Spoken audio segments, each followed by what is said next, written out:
Welcome back to a quick chat in the Cadillac. My name is SG, and I like to explore the simplicity of complexity. So if you don't know, this is my show. And let me break it down for you real quick. Today, we need to go over something that is important for each and every individual. That would be RESPECT. Okay, respect. And I'm going to teach you why you have a respect problem or how to maintain your respect. There are many different schools of thought. Fear creates respect. Respect creates respect. If you be respectful to others, they'll respect you. If you make them afraid of you or show them your strength, they'll respect you. The only way to maintain consistent respect from almost everyone, if not everyone you encounter, is through self-respect. Wow, I know, cliche, and it blows your mind, but let me tell you why. Now, the ethereal part of my existence wants me to explain this to you as though it is about reflection. Everyone you see is a mirror of yourself, so if you don't respect yourself, how can they respect you? They're just your reflection. But respecting yourself is only allowing others to see what is the appropriate way to treat you. And to the few who you will encounter that are blind, let them learn the hard way that losing an eye is a very large price to pay for being respectful. But enough of the Confucius shit. Let's get into it. Self-respect is about making sure that you are holding a high level of regard for you. And that comes in many forms. All right, the number one form is going to be setting healthy boundaries for other people when they interact with you, and then respecting other people's boundaries. Easy peasy stuff, guys. Although it was a whole lot easier said than done. But your level of self-respect is so diluted intentionally nowadays by many different things. So I'm going to try and help you see where these things are taking from your self-respect so that you, as the viewer, as the person I'm speaking to, can understand how to build your self-respect or maintain it if you're already there. Now, we all know that as humans, we can never be 100% correct and just all the time. Not only is it unrealistic, but it's a dangerous concept to believe. But in all truth, it goes much deeper than just telling people to treat you a certain way and expecting them to do that. Part of understanding how to command respect is by exemplifying how it is shown. And when that respect is not returned, removing yourself from that situation, that environment. You should never put yourself in a position where you're forced to be somewhere that you are consistently being disrespected. But the things that you require of others, you must require of yourself. And I will give you a beautiful example. Let's do this the easy way. Let's say your boundary is, I do not wish for people to traumatize me, and I will remove people who traumatize me from my life. Excellent boundary. I'm proud of you for setting it. But then what you cannot do is turn around and reinforce the trauma you've already experienced. Because if you do that, now you are just disrespecting yourself. If I, as your friend, saw you go through some shit, and every time that something good came across your desk or came across your plate or fell into your lap, I brought up the fucked up shit that happened to you before, do you think I'm a good friend? Do you think I respect you?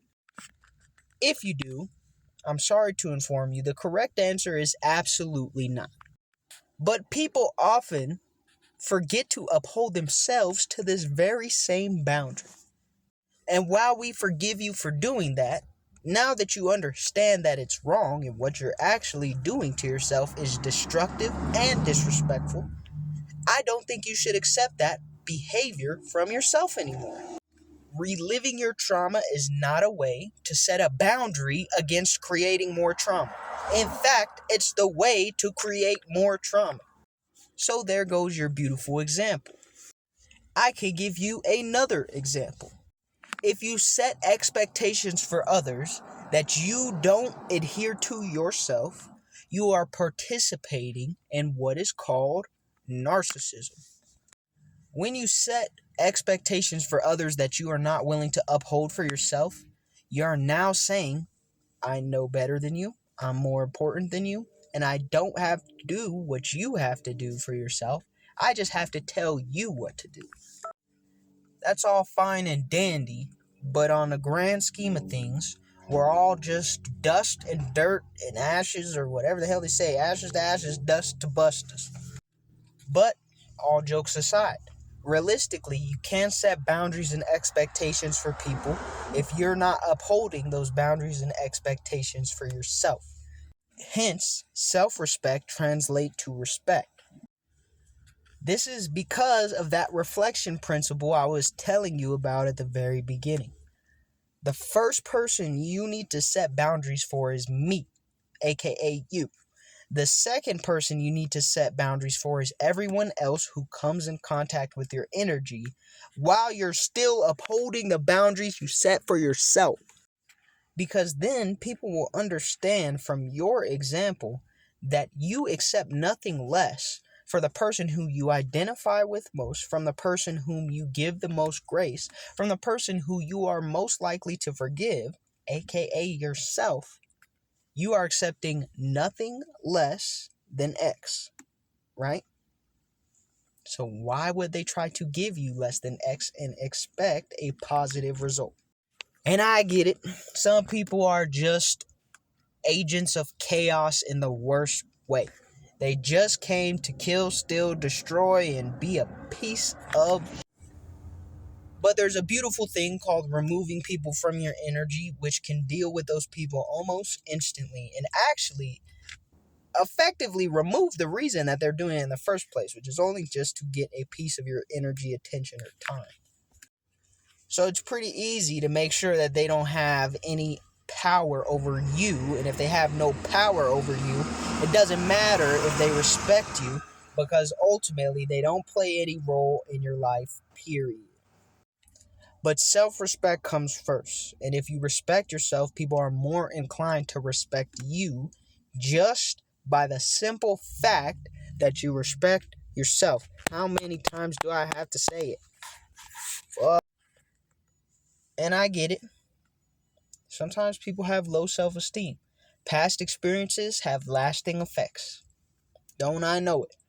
However, it's not about esteem in this instance. It's about making sure that you understand the way this works.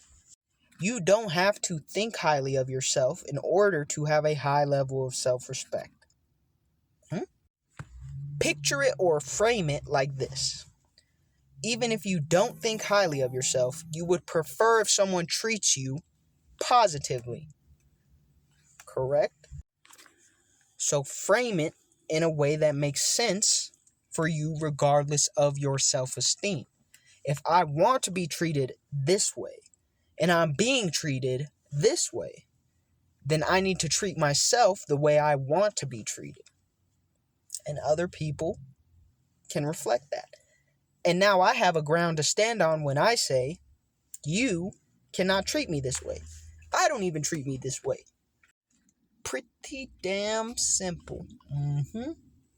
I don't know that I even needed to take this long to explain it, but hopefully it just pounded it into your mind that self-respect is the key to external respect.